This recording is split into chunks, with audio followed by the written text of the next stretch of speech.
What's going on, everybody? Welcome to Fights with Friends. Fights with Friends. Fights with Friends. This is going to be a freaking great episode. We have an amazing episode coming up. Yeah. And I guess the best way to introduce this episode would be, what is that? Who is that? That's Jean-Claude Van Damme. Does he have anything to do with this episode, dude? He sure does.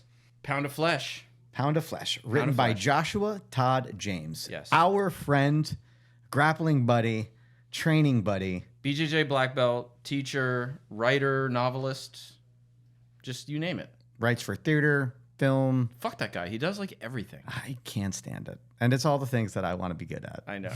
So Josh wrote Pound of Flesh. But I do need to talk to him because I looked up what is the weight of an actual kidney. And it's between 1/5 and 1/2 a pound. So technically, he was going to die anyway. Yeah. So like that was like basically Pound of Flesh means they took 2 kidneys. Well, I guess spoiler alert. Technically, that worked out perfectly. Yeah, but look, spoilers. This movie's from 2015. If you haven't seen it yet, go see it. Oh, it is a really cool story.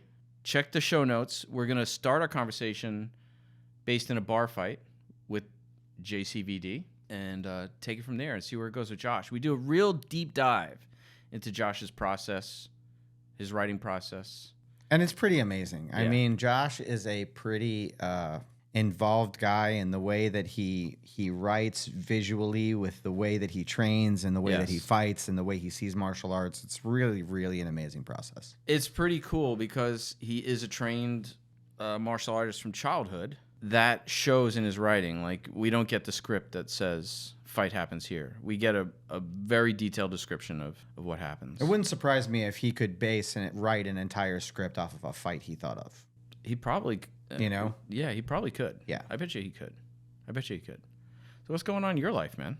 I'm right now. It's the same thing going on. I started a little part-time working for Hard Out. Any of you guys that work in New York that have ever had to go to the bathroom on set have peed in a Hard Out van. So, yeah. But also, in case you don't know, all those tables, all of your HMU mirrors, all that stuff, all your chairs, we drop all that stuff off too. So I've been humping shit around on productions and sets all over Jersey and New York. Yeah, all week long, man. That's what I've been doing. Anybody in this business knows it's a hustle. Everything's a hustle. Everything's a hustle, man. You got to make money somehow. Yeah, for sure.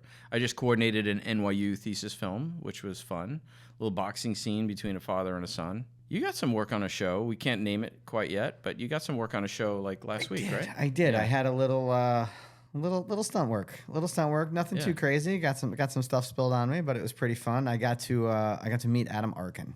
That's cool. He was directing the episode, and he came over and he said hi. My friend happened to be the DP, and he told him that he was my buddy, and he came over and he said hi, and I did my best to not be a... You don't want to nerd out. Dude, I mean... He's a legend. Adam Arkin's a legend. He is a legend, dude. So I was just like... And he's like, do I know you from somewhere? And I'm like, I wish, but no. And then he comes back like 10 minutes later. He's like, are you based in L.A.? I was like, I'm not. And he's like, oh, okay. And then he walked away, and I was like, I should have lied. It's hard sometimes, right, to separate the fanboy from the professional. Very. Like, typically I'm pretty good at it, but once in a while you'll come across somebody, you're like, the fanboy wants to break out, but you got to really work hard to keep it. It's tough, keep it under wraps. and sometimes they. But sometimes they know it and they give you the opportunity, which is really, really great. One time when I was a chef, I was working for Isaiah Whitlock. If you guys don't know who he is, he was the mayor on The Wire. Oh, right. Shit.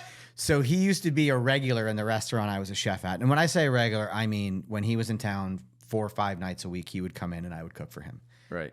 The nicest guy in the world. I told him I was going to a crazy thing with James Cameron, which I'll tell that story another time. And Sigourney Weaver and Avatar, and he got me into my roommate got me into this, and I told him I was going, and he's like, dude, I just finished a movie with Sigourney Weaver. He's like, drop my name, you'll be good. So I was like, okay. So I go to this thing, and I'm sitting right there, and Sigourney Weaver is, and I was like, oh, hey, I was like, by the way, I'm a chef. I was like, I cook for Isaiah Whitlock. He told me to say hi. And she's like, sit. And I sat down, and I talked with Sigourney Weaver. And she said, shit. Yeah, and I had a wonderful nerd experience with Sigourney Weaver, trying to do my best to keep it cool. Walked away after being completely normal, and as I turn around, she looks at me and I look at her and I just go, Ghostbusters, with 2 thumbs up, and I turn around and I walk away. I had my one of my most recent jobs. I got to double Henry Winkler. I was like the Fonz. I had to keep it under wraps so hard. I'm sitting at the lunch table, and the stand-in for one of the other actors, this young lady, aspiring actor, she's sitting at the table by herself, the table next to me. I'm sitting by myself at my table, and in walks Henry Winkler with his lunch, and I know I'm supposed to double him that day, so I'm like, oh, maybe I should go over and introduce myself. But he sits down with the young lady, and he's like the nicest guy. He's like talking to her about her life, and do you want to be an actor? And he just mentors her for like an hour, right? That's like, awesome. I'm so glad I didn't. Like, she's gonna remember that moment for the rest of her life. Such a cool guy. I wanted to run over and say like the Fonz, oh my god, but no, did not do it. But totally the nicest guy in Hollywood. Completely nicest guy. That's awesome. The reason we can tell these cool stories is because of our sponsors. That is true. Otherwise, we would just be telling them to each other again and again. Yeah. But first off, in order, I guess, to get it going, one of our absolutely amazing sponsors is Metro Camera Car. Yep. Joe Barisi started that. Is it Barisi or Baris? I think it's. We're gonna get all the last names of all the people that give us money that make the show happen. We're gonna get them right one day. Yeah, we'll get it right. Yo, this dude. If you need a camera car, you need somebody to record, shoot your car, shoot inside your car, shoot around your car, pull your car on a trailer, whatever. If you're ever wondering how you shoot conversations while people are driving, Joe is the guy. Metro Camera Cars is awesome. If you're driving an F1 across the country, they'll record you. We should actually do a driving podcast, drive across the country. Yeah, we'll start another podcast. Driving with friends. No beers involved in that one. So, another amazing sponsor is Tactical Black. Love Tactical Black. There's nothing better than running and gunning and doing it safely. Yes, if you're in LA and you're an actor and you need to look like you know how to handle a gun, or actually you want to learn how to handle a gun, they will train you on and offset techniques for just life or for film or for whatever, and they're amazing. Highly recommended. Tactical situations, disarms, everything. I mean, they're soup to nuts. If there's a gun in your hand, they can. Yep. Tactical Black is pretty cool. Fight or Flight Entertainment. Fight or Flight. Brett Copes. Brett Copes, man. Brett, I love you. You need to come back down here and fly me around a little bit, dude. Yeah. Fight or Flight is an entertainment rigging company. Yeah. They fly humans. They specialize in flying humans. I mean, without capes and with wires. And Brett has flown some of the best. Yes. Lead rigger for Cirque du Soleil. Yep. He's good. We've had him in our place teaching workshops, but he offers workshops around the country, primers on rigging, advanced rigging workshops. Definitely want to check him out for sure. Stunt Contact is great. Stunt Contact's a very valued member of the community. If you need to know where to get a job, yeah, Stunt Contact is your answer. If people ask, they're like, "How do you get work as a stuntman? How do you know what's shooting? How do you know this? How do you know that?" It's having access to things like Stunt Contact, for sure, that make it a lot easier for me to get a job than, I mean, driving around and hoping you find a set. Hustling, right? Hustling. I mean, listen, there's a lot of databases and resources out there available to us, and they all have their assets. Stunt Contact, what's amazing about Stunt Contact is you will get daily notifications on things that are in development, things that are in pre-production, in production, post-production, completely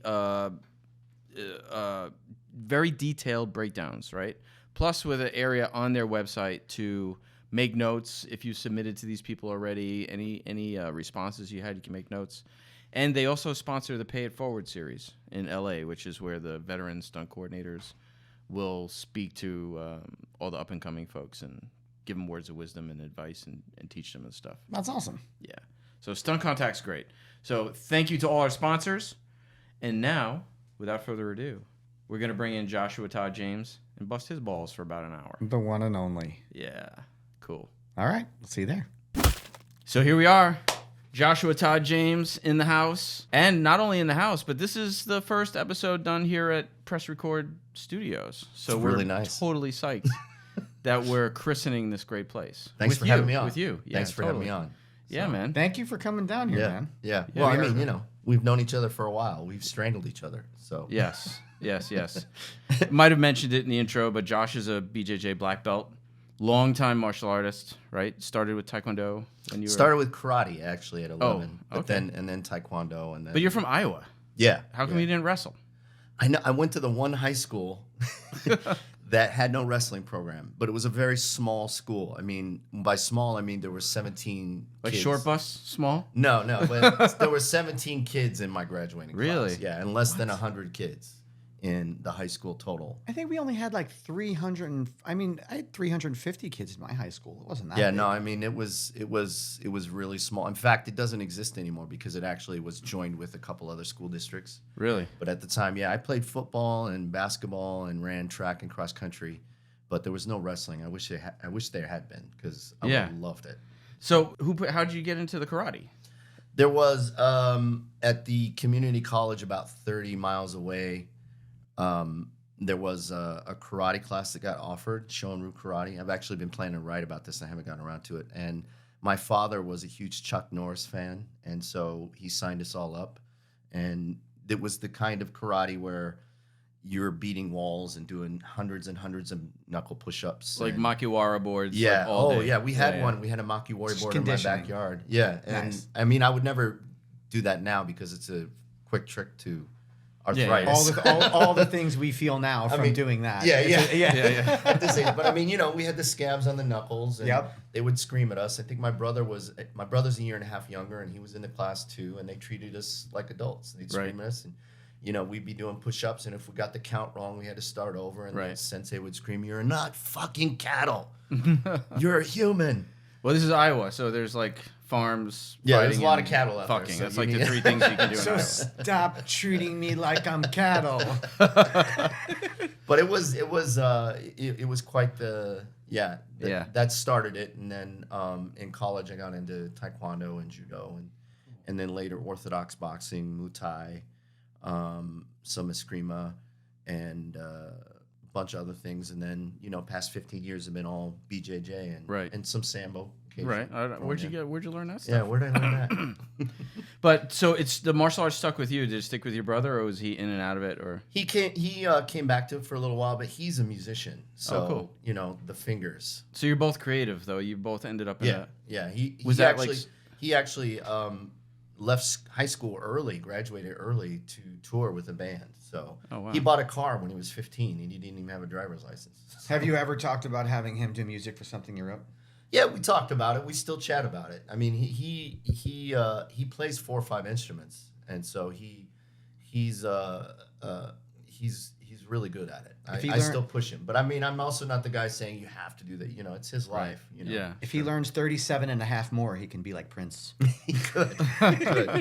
He could. Funny story. Prince is from Minneapolis. I'm from Iowa. They're very close to each other. And I was roofing, I think, one summer for work. And the guy that was roofing with me, well, first of all, he was high the entire time. I don't know how anyone could get that high up and then start smoking, if you know what I'm saying. Well, he is on a roof. He was on a roof, but he was smoking to get high. Yeah. But he went to high school with Prince because he's from Minneapolis. And he said, you know what the thing is? You know how he is today? He was that way before he was famous. That's the really frilly funny. shirts, everything. Yeah. He said he did not change at all. And I that always sort of stuck with me. Cool. So, Cool. From Iowa, then went to college, studied theater. And then, Is that where you got into, or did you always have the drive to write? And you started out as an actor or a writer? Yeah, I started out as an actor. I didn't think I could write at all. I that sort of happened late. That happened in grad school. There was a program called No Shame Theater, which is sort of like an open mic night for writers or creators. So songwriters could go, sketch artists could go, stand up. You can do whatever you want as long as it's original and less than 5 minutes long. And so I started writing there excuse me, I formed a group with an actor who's been in a lot of stuff, DB Woodside, called White Boy Black Boy Productions, and then we did all these sketches, Right. and that's sort of where I got the bug to write. And then when I left grad school and came to New York, I didn't have the money really to buy new headshots, and I joined a writing group, a playwriting group, and then I had plays done ever since then. You know, and So it just you, sort of you took went from off. one form of rejection to another. Exactly. Yeah. Nice. It's like when I left the chef business because it was too stressful and got involved in production. Yeah, there's no 'Cause, stress. there's no stress in production at all. Right? The seed of this conversation is the bar fight from Pound of Flesh. Right. But let's dial it back. Like, where did you get the idea for this guy who has to track down his own kidney on a time? Like, where did that come from? Well, It's a I pretty mean, cool story. Yeah. I mean, the whole concept of it, I have to say, I was just like, and I was upset about the description that was written on IMDb okay. because it doesn't do it real justice. It's just like, oh, this, and the cliche story. And when Right. I saw it, I was like, oh, this is cool. No, it's really cool, right? It's Yeah. like basically like this Yeah. hostage rescue tracker guy that who he has to track is his own kidney. Yeah. And he's on a time clock because it's Yeah. going to his niece, right? Yeah, and actually that's sort of the impetus for it. I remember distinctly when I had the idea, you know, in 2004. And there was all these movies about someone having to track down a kidnapped person. And I always thought, well, what if it was something else? What if it was something that you needed that wasn't that? That wasn't a person. That wasn't Yeah, a yeah. person. And then So then you had what the if- idea in and then that 2004. puts a timeline on it. And then I wrote it in 2005. And then of course it was released in 2015. But it was very different in the beginning. It wasn't a martial art movie in the beginning. That's what's interesting. 'Cause the version of the script you gave us is 2013, so it was like 9 years before the screenplay. You said that was like the last one that you sort of had your hands on before. Well, I went through a lot of drafts. I want to say I finished it in 2005, 2006, and my agent hated it. Right. And so I thought it was dead. And then there was a strike in 2007. And since I didn't have anything to do, I went on Trigger Street and I started. And Trigger Street doesn't exist anymore, but it was Kevin Spacey's company and they also had like a group where you could go up and get your screenplay critiqued if you critiqued others. Oh, right. And it's a really great way to learn screenwriting because you're going to read a lot of bad screenplays. Right. You know right away what doesn't work, which you guys are finding out now because you're reading screenplays a lot, right? And you're we're trying to doing- write some. And you're doing some. that come out like crap. The best sometimes. way is to just watch what other people do, and why does this work and why doesn't this work? Read great ones and then read ones that don't work and then try to figure out why. So while I was on Trigger Street during the strike, a couple producers saw the script and they wanted to get it optioned. It got optioned with the producer. It was originally set in Iowa, and Can we pause for 1 second for Sure. listeners? So when a screenplay is optioned, what does that mean? it's basically a lease to own. Right. And they're gonna pay you a fee to have the exclusive rights for a period of time, usually about a year and a half to 2 years. Right. And that option fee, if it's like $10,000, for example, it's usually 2% of whatever the purchase price is. In the guild, they have different Tiers. of Right. it, right? Depending on how the script's budgeted. And so when they option that, if they make the movie, they owe you the rest of the purchase price minus that option. Right. So So it's like an advance kind yeah, of. in advance, Yeah. and they also lose it if they don't keep re-optioning it or make the movie. They don't get those rights back. So they are gambling on it. It's a little bit of a gamble, yeah. And then these guys optioned it and hooked it up with a producer who was a real d-bag, and he had a lot, and he went through some rewrites, and he wanted to set it in Spain, and he hooked me up with a Spanish director who actually I liked a lot, an art house director, but it was his idea to set it in Spain, and it was more of a team. In the early script, was more of a team. Right. So it was a lot like. Any particular reason why Spain? Well, he was Spanish. The Okay. director's Spanish. Oh, yeah. Okay. And they had money there. and the version that you gave us was in Brazil, right? Brazil. So after Yeah. the Spain thing fell down, Right. I set it in Brazil, and because I kind of liked it, was informed because foreign country, because then it made it harder for Deacon to find what he needs to do. And then when Van Damme wanted to do it, they set it in China. But then after they shot it in China, the Chinese government decided they didn't want to set in China, so they said you have to change it to Manila. And so, or Thailand, one of the other. I think Manila. It's Manila. Yeah, It's yeah, Manila, yeah. I always forget. So even though all the signs and everything are in Chinese, Right. it's supposed to be Manila. It's supposed to be in Manila. We And- can't say that China has an underground organ market, can we? No, we can't say that at all. Although they approved the script originally, so Yeah. and Van Damme has an apartment there. He's huge, but that's sort of how it ended up getting set. Where it's set. It's just basically where can we make this? But And when you originally wrote it, you said before I interrupted you that it was set in Iowa. set in Iowa, yeah. And you said it was a drama. You said it was. It was not- it was still a thriller, but it wasn't a martial arts thriller. There was fighting, but it was more along the lines of like Out of Sight, with George Clooney. It was really about that, and really more about the brothers and the past they had to come up. When I watched the movie, there was a lot that I wondered about the character. And I was wondering if in those script changes, and then obviously when they have to edit for film, if some of that background intrigue, that kind of the important, the Bible, why that played such a big part, and his brother and the religious stuff, I feel like that there was a backstory that may have just kind of been pushed aside a little bit, maybe some of the scenes, because again, you got to edit it down, you got to do what you got to do. Yeah. So I was wondering if there was a little bit of that. Yeah, there was definitely some scenes that were cut, and but it's interesting. The Bible is the thing that everybody comments on, and that was in the script from the beginning. In Yeah. fact, you saw the script; it opens with a biblical quote, Yeah. and Well, let me pause right here because I actually happen to have those pages. So let's. This is the scene. This is the scene that so listeners should click the link. We have it in the show notes so you can actually watch the fight. And is his name Deacon? Deacon. Yeah, no, I know, but that is a religious. A deacon is before you're a priest, right? So was that by choice? That was by choice. Oh, that's awesome. With the really religious brother, and then the sort of forgotten son. Yeah. Yep. With the bad religi- sheep. Yeah, with the religious name. Yeah.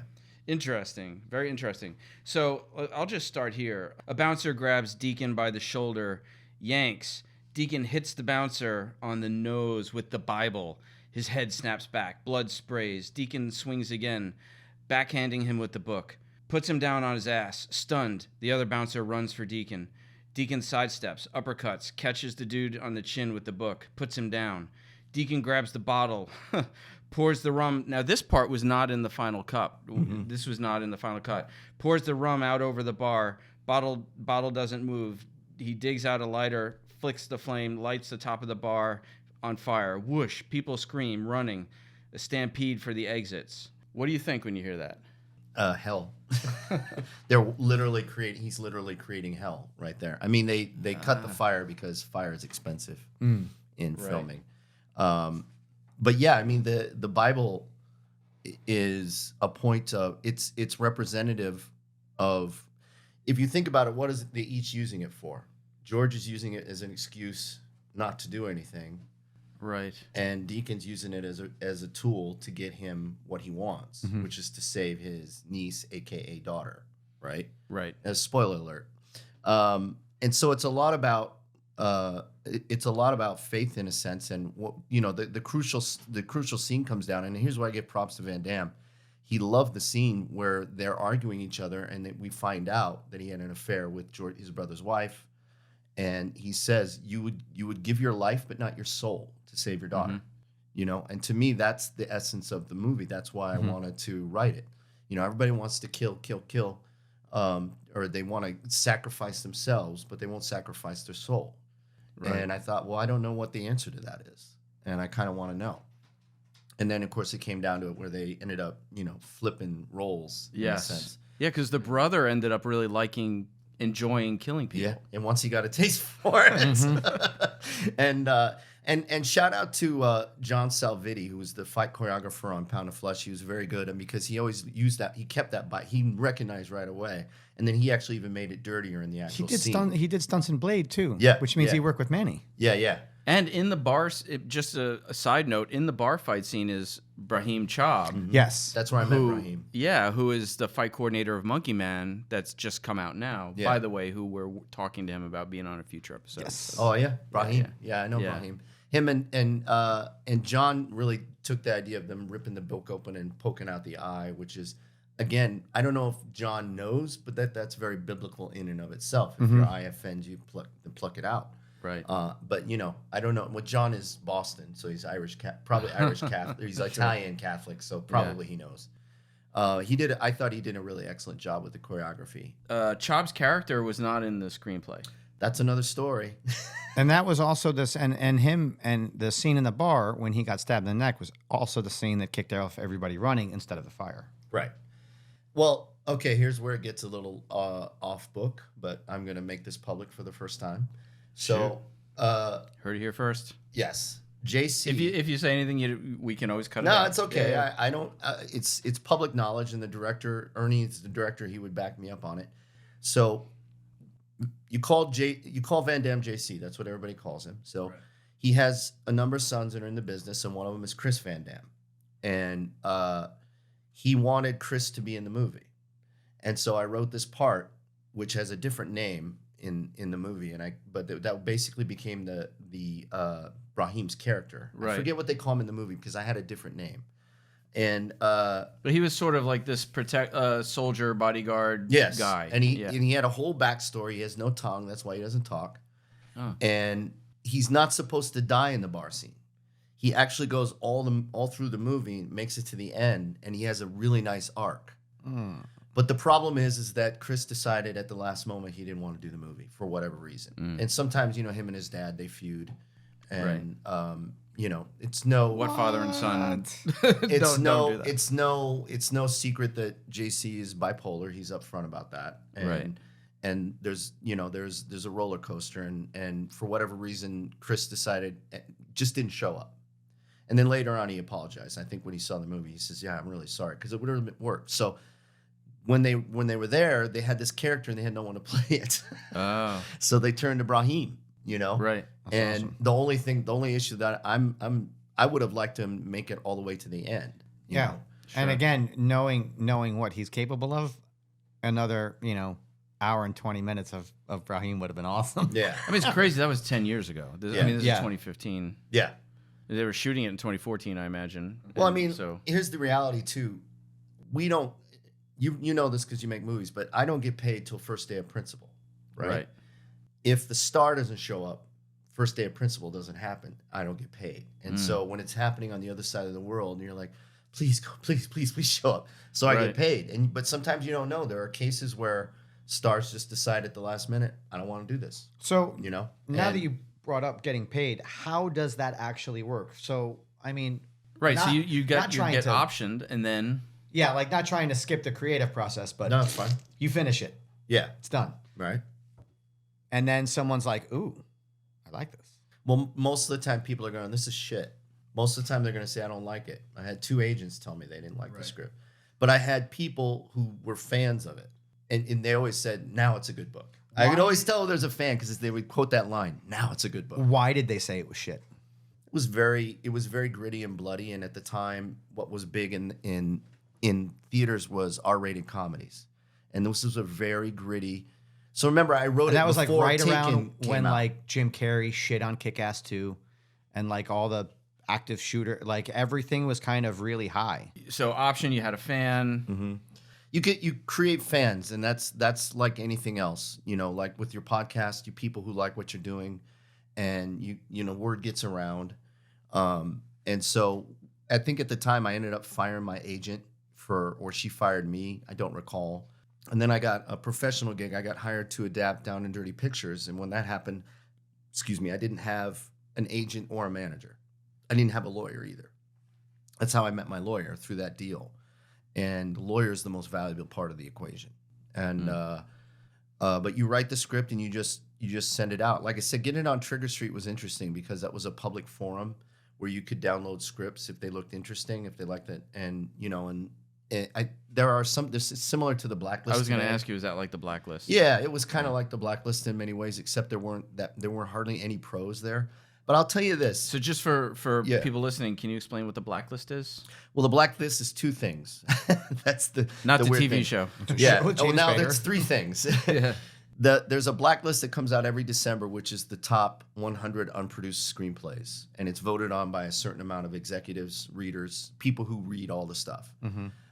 There's also a blacklist site, which you can load up. You can become a member of and load up your script and get reviews, and it's a way of getting eyes on your script from in the industry, in and out.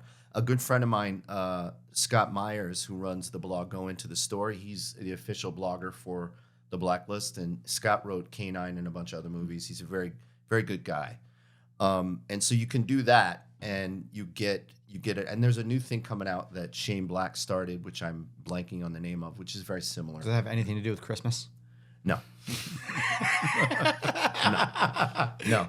But what it is it's an interesting thing, and I'm really ticked off I forgot it because, it was sort of it was something on Facebook, and I'm not on it as much anymore.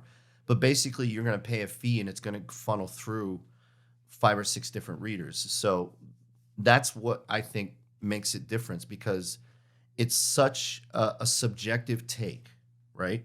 Like you and I, we could read through, Red Belt, the script is like 150 pages or something like that, 147, Right. I forget. I blazed through that thing, because Mamet knows how to write. You can say things about him. What you won't say is that he doesn't know how to write.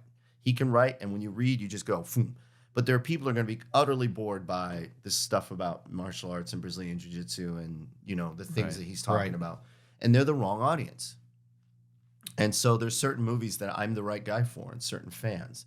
I am not the guy that's going to write a campy musical, Right. And I know a lot of people who are really good at it, and I enjoy it. But it's just not my thing. Sure. But I'm really good at writing thrillers, and I specialize in what pressure does to us. And we know that as grapplers, you find out who you really are when you're being crushed. Yes. It reveals character. Right. And that's something that I've been fascinated Steve's since. brought out a lot of character. Yes, he has. Not just to you, me too. But so Pound of Flesh is on Trigger Street. Yeah, And and a producer finds it there, and by then I'd already sold a pitch to another guy that happened through, and I found a new manager, and through the manager I got an agent, and so there was multiple deals going on at the same time. But Pound of Flesh was supposed to happen in Spain, and then the producer decided not to renew the option, just like that, and the director was pissed, and the guy just did it. There are good people in the business, there are untrustworthy people in the business, and this is not just true of Hollywood. This is true of everything. Everywhere. Yeah. Mm-hmm. So you just have to figure out who to work with, who not to work with. And but by then it was out there in the ether. And I changed it to Brazil because I still really thought there was something to this. And by then, you knew me around this time because I was already deep into Brazilian Jiu-Jitsu. And I was like, wow, I want to add some more of this to it. you know. And I just have a quick question. Sure. While you're on the changing of the locations, why is that important? You're bringing up the locations, like changing them was a big deal. Why? Well, at the time, they were making a lot of those movies overseas. So again, this is after Taken. And how Hollywood works is they see somebody else did something really smart. Liam Neeson's Taken. Yes, Liam Neeson's Taken. And they said, wow, that was really smart. We want to do that. And so they wouldn't have, at this time, which was around 2012, I want to say, 2011, they wouldn't have wanted it set in America anyway. They wouldn't have wanted it set in Iowa. They want to go to a foreign place. And they want it to look like something that was successful, but not be that thing. And that's Hollywood's thing. What is it like, but not? You know? You see this with the John Wick thing now, which, and again, I have the early script of that, Derek Kolstad. It was originally called Scorn. But the thing that everyone took away from it was the world of the guilds of this endless number of professional assassins. Next thing you know, all other movies are doing that, but not, or they're doing it with females, they're doing it with Amish people. I don't know, you know. Sure. So that's sort of how Hollywood is. And I liked it too because, like I said, the fact that he's isolated in this quest makes it harder for him. And the hard thing about a lot of these genre movies is they become, well, you know, Steven Seagal movies. They're predictable. He's going to come in, he's going to slap some people around, he's going to arch an eyebrow, and then stab somebody and rip a limb off, and maybe stand up out of his chair, and that's it. And there's no There's no mystery. Right. And he's going to do the block, parry, and clothesline. yes. Yeah, and there's no mystery, there's no vulnerability, there's no humanity, you know, and I'm interested in humans. And I think real martial artists are interested in humans. And I mentioned Out of Sight before because Elmore Leonard is a great writer, and Scott Frank did the adaptation, and he's a great writer. And that movie, you don't know where it's going. You don't know how it's going to end. And it was a perfect ending, but at the same time, he's still in jail. George is still in jail. Right. And, you know, she put him there. And I love that. And I want to find stories that have that perfect ending. Have you ever seen Killing Them Softly? Yes. I love that movie. And that's kind of one of the reasons I love it, is just because you're just kind of watching this movie and then all of a sudden this story is happening. And then for me, I'm like, okay, this story is like really, oh, the movie's over. Yes. Yeah. Well, I felt that way about Last of the Mohicans, which is one of my favorite movies of all time. Oh, man. And I just watched the director's cut last week. Yeah, we were talking about doing a last Yeah, episode. I've seen that movie probably 500 times. Me too. And it's my all-time favorite, to the point where I have to stop watching it because I don't want to spoil it. I'm like, Spoil my enjoyment of it. that last scene. I was gonna say, after yeah. 500 times, you still have spoilers. but when he's running up the mountain and like and Chingachgook is behind him and he's got the guns and like, I'm like, if I can't picture you doing this, you're not my friend. That's right. I mean, it's such an, what's interesting about Last of the Mohicans, and here we're getting into the deep dirt, is it's a bad book. It's a bad story. I've read it, the Natty Bumppo book. I've read it. It's terrible. It's as bad as Steven Seagal's current movies.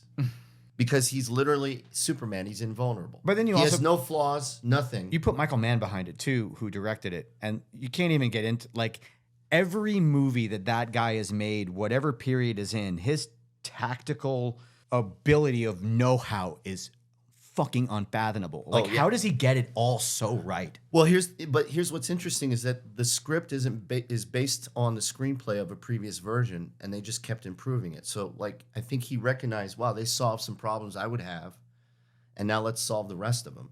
Right. And the movie's called Last of the Mohicans, not Nathaniel Finds a Bride. Right. And people forget that it opened with, this last members of a tribe taking down a deer and thanking the deer. Right. And it ends with him standing over, Chingagu standing over and mourning his son, and see he's the last of his kind. And it's just such a, you feel like you're in another world. And also realizing that that's it because he's too old to have another. It's done. It's done. He has one more son. He's not going to have which more. also realizes the emotion, like that scene when he's screaming. Yeah, crazy. And then the music. Look, I got goosebumps. And then the music kicks up. See, we could amazing. go on a lot about this, but I mean Yeah. that's my all-time favorite movie. And the thing that I would say is I saw it in theaters, as you probably did. I was shocked that when it stopped. Shocked.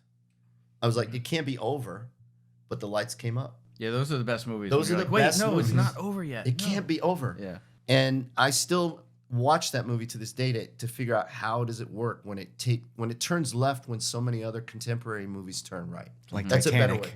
It's a better way of saying it, right? Mm-hmm. It took a route less traveled, and I'm really fascinated by that stuff. And it solved the problem of this lead character who has no seemingly flaws, but in this movie, it solves that because he's a creature of two different worlds, and those worlds are colliding.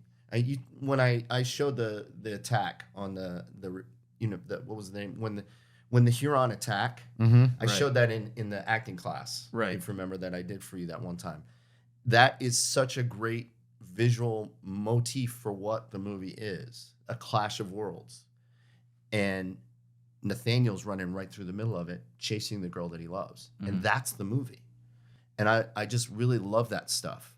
And going back to Pound of Flesh, the bar fights and the other scraps they get into.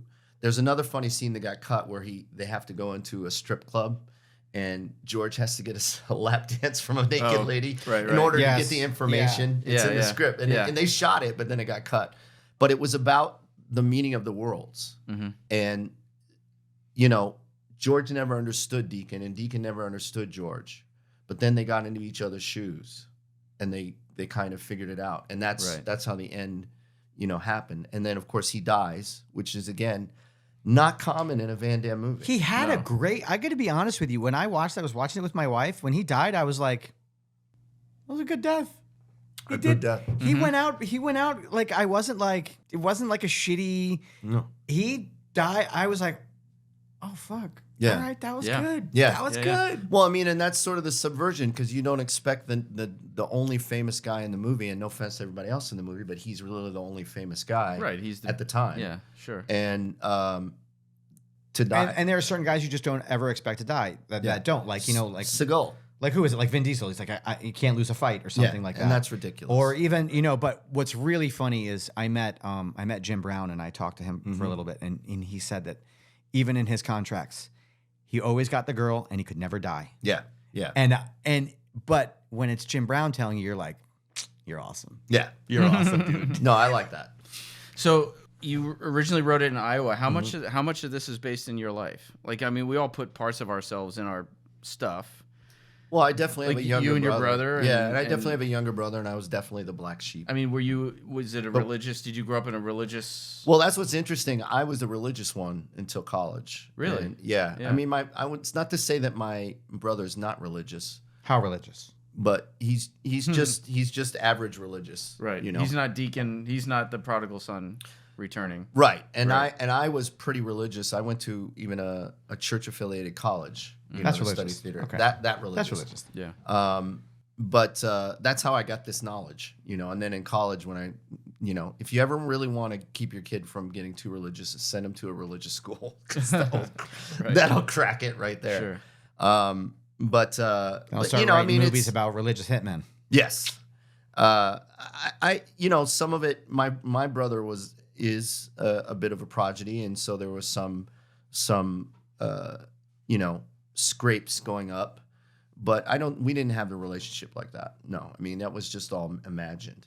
But you tend, I mean, I've read a bunch of your stuff. I adapted one of your monologues. That's right. And by the way, for listeners, Josh has a great collection of monologues. For if you need monologue, what's the name of the book? Oh yeah, Built for Abuse. And Built for Abuse. They're free as ebooks. Yes, and on Amazon. So I adapted one of his monologues for my NYU thesis film, and a lot of your stuff has to deal with this, like, kind of, even the short that we're in pre-production for is like the two brothers. Right. A lot of these themes are kind of like coming through your work a lot. Yeah, yeah. I mean, well, my brother and I are very different people. Yeah. And I admire him, and obviously love him, but I admire him. I mean, he's like I say, he's a prodigy, and and I've thrown guys into walls because they wanted to pick on the long-haired musician. But at the same time, a lot of your stuff is not necessarily brothers, but like manhood. Yeah. And sort of the sensitivity of like the brotherhood. Yeah, the brotherhood in the wider sense, but showing the emotional side of manhood. Yeah, and yeah. I mean, that goes back to my early plays. Right. And I think a lot of it comes from, I was a jock, and I'm still kind of a jock, I guess you could say. Whereas, and we're not jocks. Jocks aren't what. It wasn't a surprise to me at all that you were a professional chef. Let's put it that way. But it would be a surprise to everybody else. You'd be surprised if you actually tasted his food. Yeah. Dick. No more spaghetti and meatballs for you. I'm going to text Chris and be like, it's all Steve's fault. No more spaghetti and meatballs, dude. I write poetry, right? So I've been writing poetry for a long time. So there's a subset of us especially in the martial art world, where it's not what people think. We're not the mindless jocks, and Jim Brown was never that way either. He's a very thoughtful guy. And so that's sort of the thing that always fascinated me, and how men communicate versus how my dad communicated with his peers and how he communicated with his father, because there's a huge gulf there. Yeah. Huge. Yeah. As you know, huge gulf there. So it's something that I've been fascinated by. And, and of course, the first peer you communicate with is your sibling, you know, and we were very close in age. So Yeah. we're very close now. My actually. brother and I weren't. I had 10 years between my brother and I. That's a lot. Yeah. So like we had like different everything. Yeah. But until my brother and I stopped talking when we were older, my brother was an awesome fucking older brother. Yeah. Like showed me everything. I remember there was a school dance coming up and I didn't know how to dance, dude. I remember my brother in the basement showing me how to dance. That's like awesome. yeah. He was great. He was great like that. Did the white guy two-step? Dude, everything. The fucking what is it? The cabbage patch, dude. All everything. I am the older brother, so you'll have to ask somebody else about that. But Well, and I have two sons, and Yeah. they look alike, but they're so different, and they're like 3.5 years apart, which is a good distance apart because they're not close enough to be competitive with each other, right. but they're not so far that they have nothing in common, and they're pretty close. They're pretty close, and I'm happy about that. There's a great book on it, which is the only good book called Siblings Without Rivalry, and it's sort of about how we unconsciously create rivalries. That's a thing. Yes, and it was written in the 70s, but it's still the best book. Like if you have kids, how do you raise them without unconsciously pitting them against each other? Because especially in America, we're always pitting people against each other. I feel like the opening title or the openings that would just be like, "So I killed my brother." Well, it goes back to the Bible, right? Yeah, Cain talking- and there it Abel. is. Yeah. Right there. Full circle back to the Bible. I mean, that's huge. It's a core part of the American myth, so to speak. And obviously, I wrote that I have a brother, but I don't think there was a whole lot of that Right. in maybe some of the fact that I'm the black sheep and I left Iowa and I left Midwest and I sort of washed all my hands of all that stuff, and the only person I really stayed in contact with for a while was my brother. But he's a great guy, and so I'm happy for that. Cool. So how did you make the leap from theater to film? Or was there a leap, or am I just assuming there was a leap? And was it simultaneous kind of? No, I mean, I wrote plays for a while, and I would have been happy to be a playwright, and then I got a story idea that just couldn't work as a play. That's really how it happened. It was called The Jones Party, and this script has been optioned so many times, and I don't think it's ever going to get made now, but it's come very close. And it's basically about a suicide hotline worker that flips his gourd and invites everyone he's ever talked to over to his loft for a Jim Jones party. It's a feel-good movie about suicide, Paul. Wow. And that's one. There's a thing in screenwriting that you want to find something that's sticky, and what it means is it stays with you, right? And Jones Party got me a lot of jobs. Jones Party opened a lot of doors for me, and it got me the Down and Dirty job, for example, adapting that. Pound of Flesh opened doors for me too. So even though a script doesn't sell, if it's a really great sample, it could lead to other things. It could lead to you getting hired. And the thing about the Jones Party is everybody remembered it because, they've never seen or heard anything like that. Well, that log line alone is just Yeah. like and how do you do a feel-good movie about suicide? yeah. Well, you have to read it to find out. Read it. But it was a lot of fun. And it was very dialogue character heavy. And then actually it was Pound of Flesh where people said, you're really good at this action stuff. Because before that it was dark comedies. What was it that to them made you stand out as an action writer? Well, I mean, I can't speak for them. Well, I'm just saying they're like, if what do you think it is?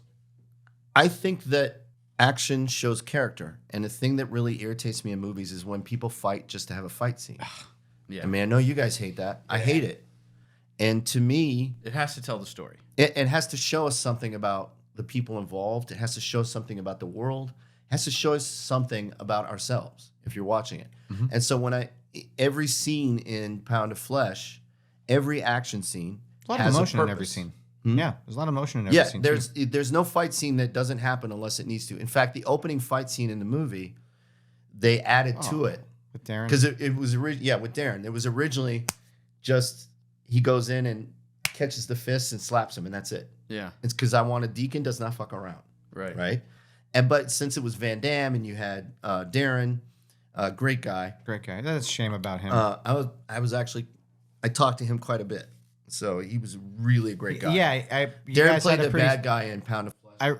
I read you guys had a pretty funny relationship, actually. Huh? I read you guys had a pretty funny relationship. What's the Gina Carano story? He knew I had a crush on her, and he was filming the Kickboxer reboot, and he was hanging out in a bar, and he's so funny. And then he wrote on lipstick, "I love you, Joshua," and Gina holds it up, and gave it a kiss with her lipstick. And sent you a picture. And sent me the picture like that night. And I said, "You dickhead." I mean, look, she's divisive and controversial now. This was 10 years ago. She was still up and coming. She was at the same agency as me. I just really thought she had something. I still think she has something.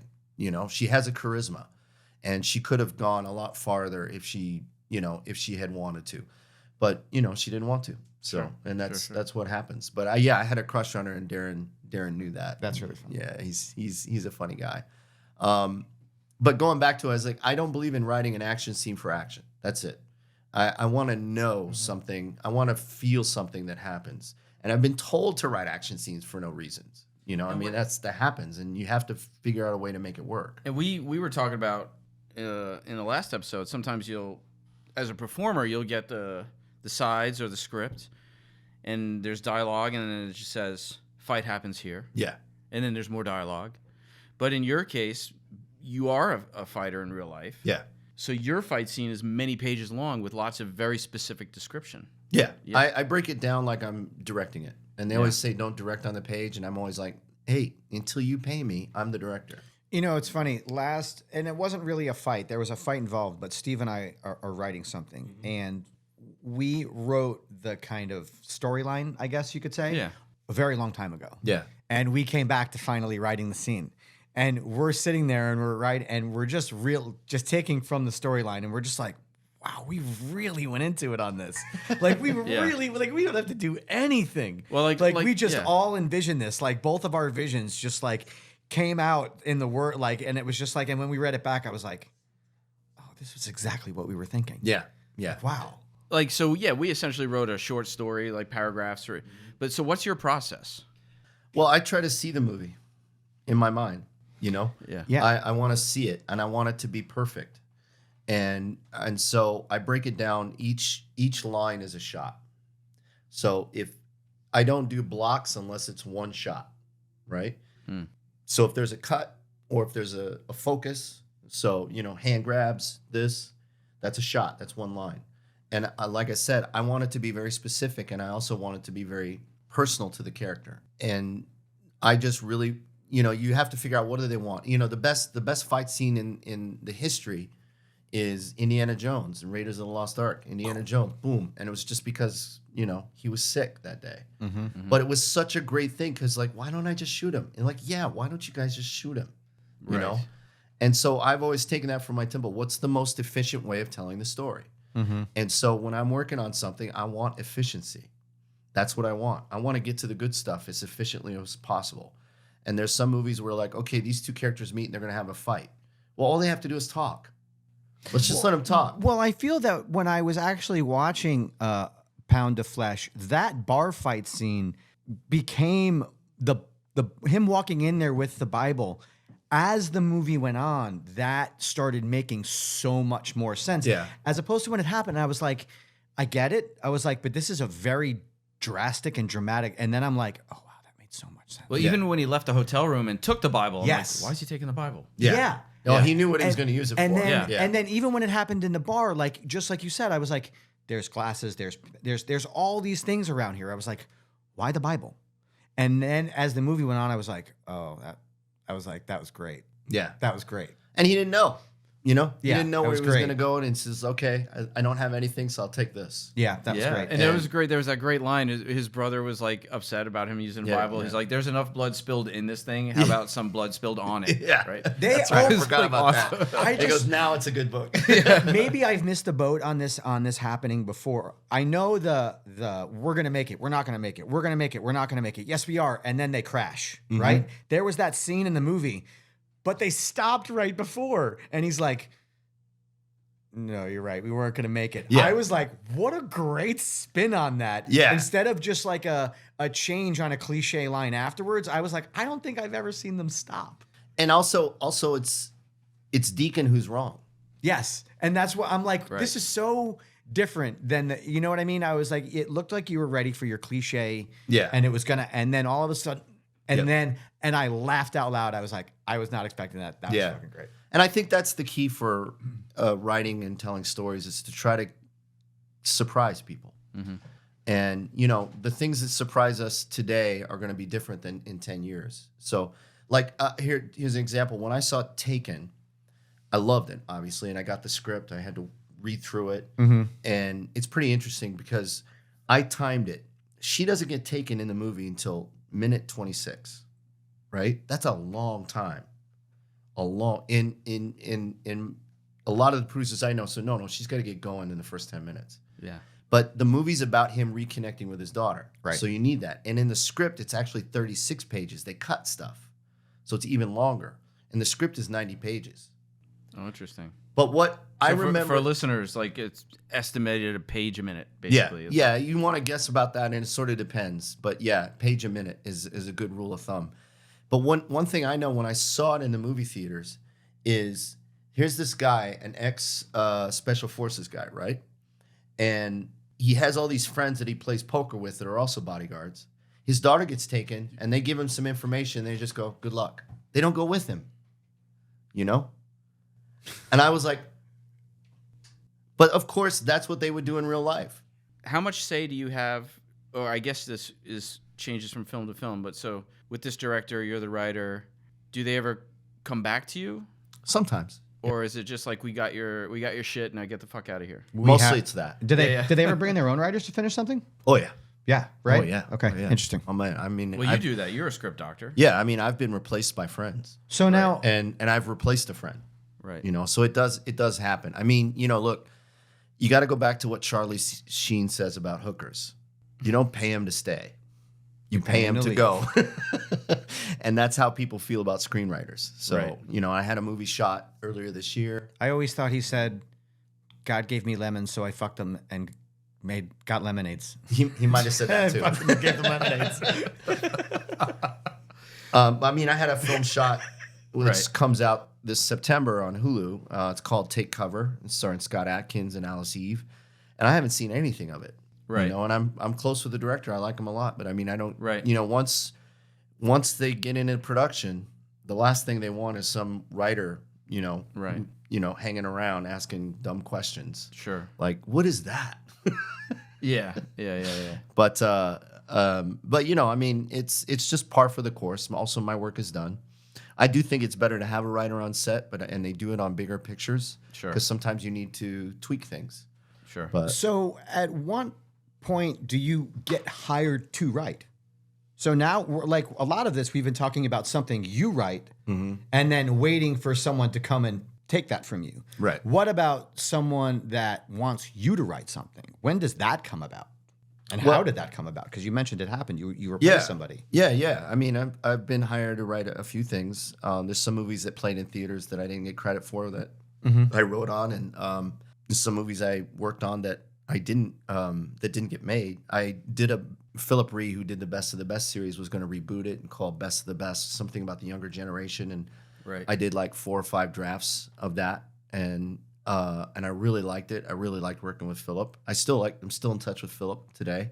I That's mean, you know, awesome. I was a Taekwondo guy, and then Best of the Best 2 is like secretly like one of my favorite movies. I mean, love it's Best of the Best it's 2. I mean, you the know, I first was one- a Taekwondo guy, yeah, and so I mean, it's Unmentionable. And but I think I second sent one- you a picture of me and him, you Yeah. know, and so but basically they heard about me through my agency, and I became known as the martial art guy. So when I started writing some of this action stuff and started leaning into it, and they would comment, they'd say, you write this martial arts stuff really well, and I said, well, I do it, and then that became the hook, right, for them to tell, you know.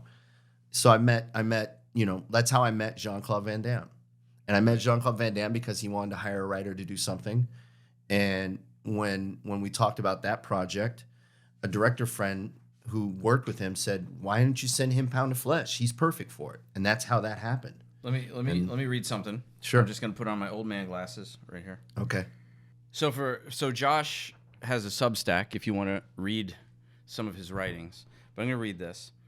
I wrote a movie that JCVD starred in called Pound of Flesh. I've also written a few other projects for him that have yet to be made. So I've got a ton of voicemail and video messages from him, in addition to occasional phone calls out of the blue.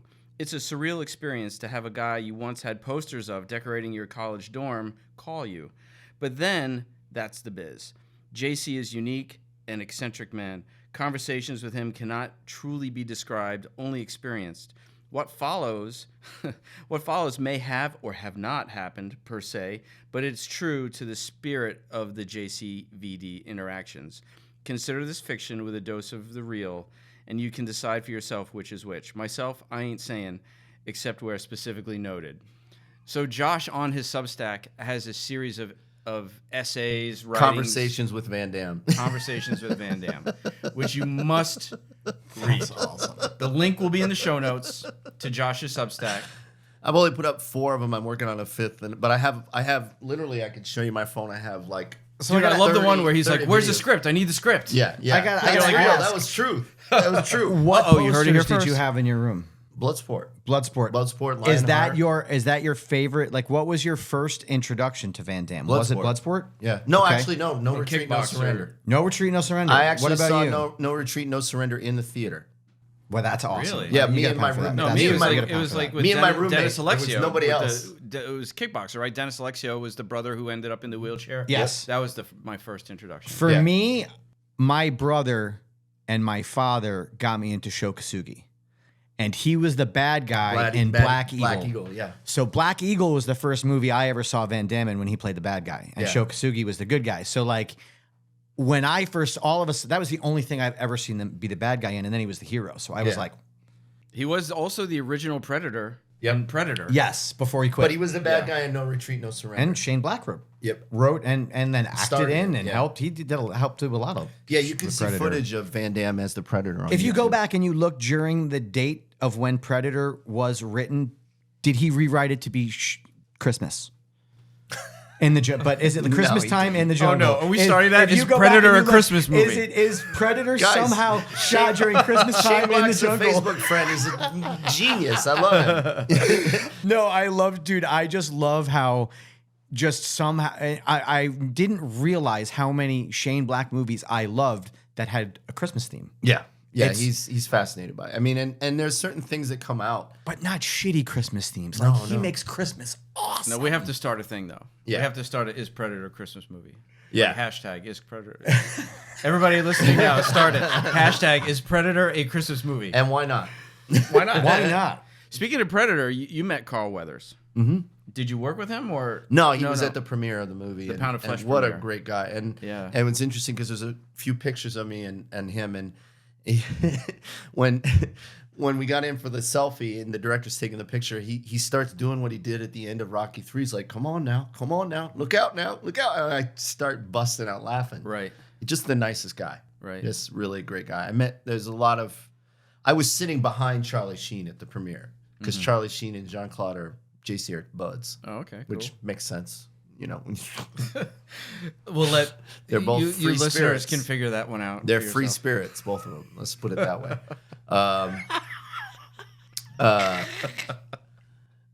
Yeah, I mean, there was a number of people there like that. So Yeah. it was a real premiere. It was Yeah. you know, and I was shocked to be there. It was Must have been literally pretty cool, man. Yeah, I mean, it was like you dream it's going to be. Because that was your first big like first screenplay, big movie, became a thing with a star with. Yeah, I would say it's probably the biggest movie I'd done by Right. that time, and you know, and it was. I'm not talking out of school. It was a troubled production, but Right. a lot of movies are. So I mean, you guys know that. I you know? think if you're involved with them, they're all troubled. Yeah, and they had to do reshoots, and you know there was issues like changing the setting from China to Manila and all that stuff. Speaking of reshoots, What I about- just listened to an interview with somebody, and they were talking about working on a particular movie, and it was like, oh, this movie was so awesome, so well planned out, so detailed. They thought of everything. They didn't. like they didn't need to come back and do anything else after that. And then the guy only worked on the reshoots. Oh, that's really funny. Like, dude, you worked on the reshoot. You were on the reshoot. They didn't need to come back anymore. I mean, it's common. So I mean, it's totally it's not something to necessarily It's hide. not a bad thing. It's, I mean, it's look, part of the process. They redid World War Z. They changed half of it, you know, and you can see the original ending. And I've read the book and I read the original script, and they made it better. As long as it makes it better, that's the important thing. I still wasn't a fan of that movie. I love that movie, and I'm not a zombie guy. I love The 13th Warrior. That's a great book, movie. But the book, Eaters of the Dead, is phenomenal. Book is very good. And that's something where I'm like, series. They need to like make The 13th Warrior And that into was a real series. trouble production. Crichton had to Yes, take over I heard. directing. Yeah. No, I'm a fan of that movie as well. I mean, I'm a movie junkie, and I guess the thing, Sure, me too. The thing I would say is beyond the fact of my martial art background, is I dream in action. You know, I always have, and it's interesting because even when I was a playwright, which I wrote a lot of dialogue, a lot of talky characters, there were still some aspects that people would come up to me and say, you know, you're really a screenwriter. You still you seem to think like that. Because sometimes I'd have short scenes with one word and then move on. I guess in theater they don't do that often. But I just love movement. So what's up next? I mean, I know you teach jiu-jitsu regularly. Yeah. What else you got going on in your life? Well, I have a movie coming out this fall, which I mentioned, and a couple more that are, you know, we've got fingers crossed are going to happen. Right. And is this your first Scott Atkins? The Take Cover is your first Scott Atkins movie? Yeah. That's going to... Yeah, it's going to be on Hulu in this fall, so it'll be good. And Scott loved the script, and that's the thing when I was talking about stickiness. You just have to write something that's memorable, that makes people always, like when we talk about Last of the Mohicans. If you write something like that stays with you and haunts the person, they think about it later. And all great movies, all the movies we've loved, have done that to us. Right. It will find a home, you know, or it will open a door for you where you can do other work like that. And so Cover, it was originally called Cover. It's called Take Cover. Cover was an idea I had that I just couldn't stop thinking about because, and you know, again, this comes in from jiu-jitsu. It's like when I roll with Steve, I know what he's going to do. He knows what I'm going to do. Sure. And so then the question is, well, how do we even solve this? Why don't we just sit here and have a drink instead? And I couldn't stop thinking about, Take Cover is about a professional sniper who gets trapped in an all-glass penthouse by a competitor. And I was like, well, you know what that guy's going to do, and you know how fucked you are. How are you going to get out? And I actually didn't know when I started writing it how I was going to end it. And so it took me longer. The difference between writing original stuff and writing for other people is you have to give a breakdown and you have to know what you're going to do before you write it. But sometimes for me, it's a lot of fun to think of a problem and not know the answer and then write my way out of it. And that work is, for me, the most satisfying. Well, isn't that like you said, when we grapple, we both know each other's games so well. Yeah. That's when it becomes the real fun, right? It's like, Yeah. Oh God, you're doing that thing again. I heard a episode You do this, of- I do this. You do that, I do that. It's like in Princess Bride, Yes. Yeah. and then in the fight scene. Yes. It's exactly like that. There was an episode of This American Life that was about professional chess players. It had to do with like the old Soviet database of chess games, which became public after a while. But the point is that like for the high level chess guys, it's like the last 10 moves are what they live for. Yeah. Like the first 90% of the game is just like memorized, and then they get to the part where nobody's ever been before. Yeah. And that's the exciting part. And that's what's fun when we grapple. We get to that part where, all right, we've known what we're each going to do up until this point, and then all of a sudden it's like now we're in this place where we have to figure something out. And it's happened with both of us because we'll both start chuckling. Right? Yeah. I've got him in a position where he starts chuckling. I'm like, oh. Yeah. He never does that. Yeah. Steve has yelled at me to stop laughing before while we've been sparring. It's usually after he punches me in the face and he's like, stop laughing after I hit you. But the students think we're crazy because like we'll in combat sambo class, we'll be grappling with strikes and then we're punching each other hard. Hard. Yeah. And we laugh. And they're we'll like, laugh. you guys hit each other like really hard. I'm like, And we yeah. laughed. Yeah, we laughed. Like, Can okay, you can barely see it, but I have a shiner. Yeah, I know. I noticed it when I came in. That's like I gotta sit on this side. The shiner has to be on that side. Chris was gonna offer me concealer. I'm like, no, this is a fighting podcast. Like, dude, I'm like gonna come into the sometimes he'll black be eye. on top and scarf, and I'll just arch and throw a knee Boom. right from the bottom, and then the class will be like, oh, and I'll be like, didn't feel like it was that hard. Yeah. I mean, it's a human puzzle, and I think that's Mm-hmm. what fascinates us about it. Why we're fascinated by movies, why we're fascinated by art and martial arts, is that human beings are a puzzle. We're an enigma, and that's the thing that what drives me to keep writing. If I got $1 million tomorrow or $5 million tomorrow, because $1 million isn't really $1 million, I'll take $1 million. yeah, I'll take I'll it. take $1 million.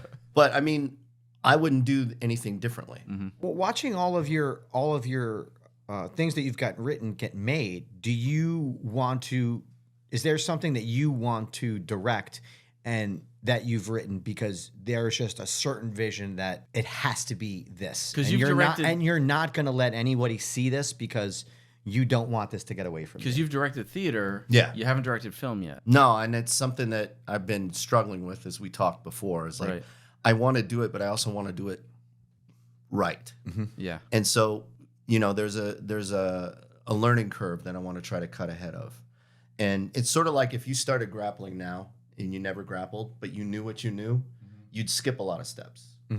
And so I'm not 25 anymore, so I want to try to skip that. But I definitely have things like that in my mind that I want to do.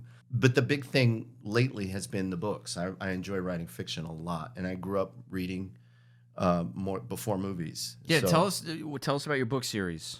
it's called The Companion Chronicles, and here's the first one. It's called Some Animals, and it's basically The Fugitive meets iRobot.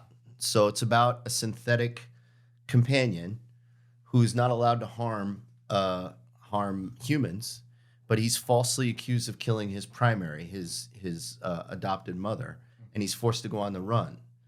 And so he wants to find her real killer while he's being pursued for the murder of his owner. And so it's a lot of fun. I have 5 books here. This is the first one, and I'm almost finished with the 6th one. And they explore a lot of what is humanity. That's the whole idea. Is this guy has to pass as human, but he wasn't created as a human. So he has to figure out, well, what is human? What is humanity? And as we know, humans can be really inhumane. And so it's an exploration of that. And it's also, for me, a chance to do something really long form. So I add all these, and I'm able to hit a lot of the markers, that I want. And the movies that I like, Children of Men, which harken back to an older one. Children of Men was a great novel and a great movie. And I wanted to touch on something, even though these are sci-fi, I want to touch on something that was pertinent to today and to our past. And so, especially with a lot of what's going on with us in the country now, where people are just hating each other over imagined things, Right. And really, it comes down to, no, you just think you're better than us, Well, nothing's going to change that for you.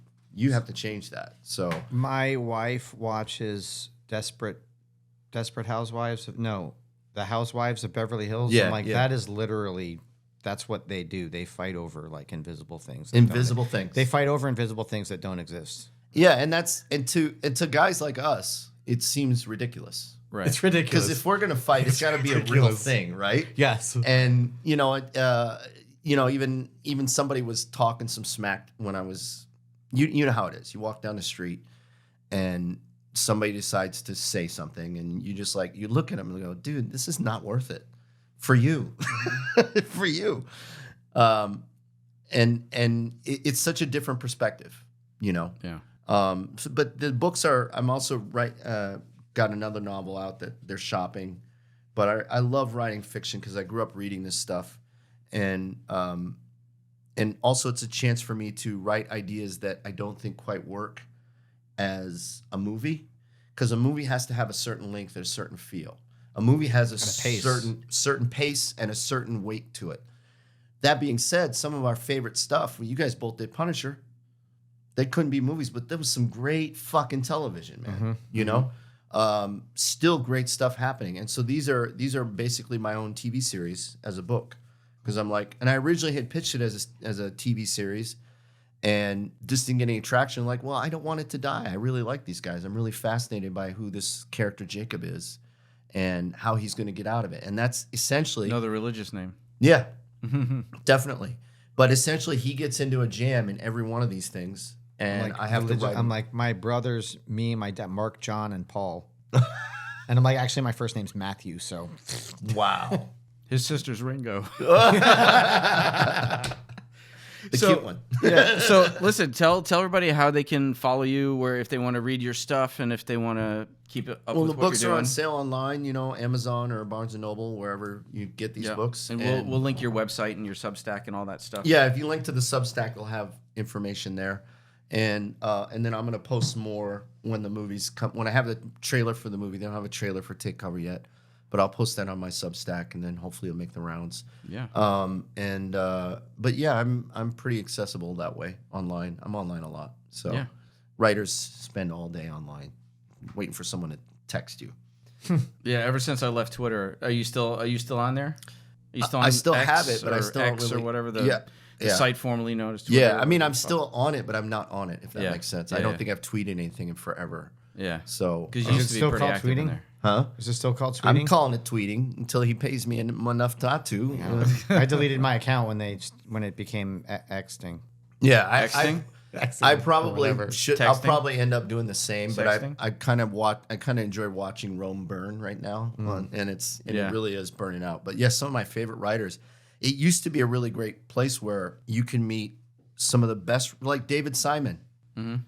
Was active on Twitter, still is until it burns. He's watching it burn down. You could have conversations with the most amazing people, and they were So real true. conversations. So true. And it's just too bad that all blew up. But yeah, mostly on Substack is where I'm at now. Cool. And then Your Instagram, you're on Instagram. I'm on Instagram, and that's linked to the Substack as well, I believe. And Joshua Todd James on Instagram. Yo, dude, thank you so much for coming on, man. So if people want to keep up with what you're doing and what's going on in your life and what you got coming up on next, where can they follow? You can follow me on Substack, Joshua Todd James, and the name of it is called Hard Rolls. Right. Nice. Not referring to your bum. No. And I'm on Instagram, Joshua Todd James as well.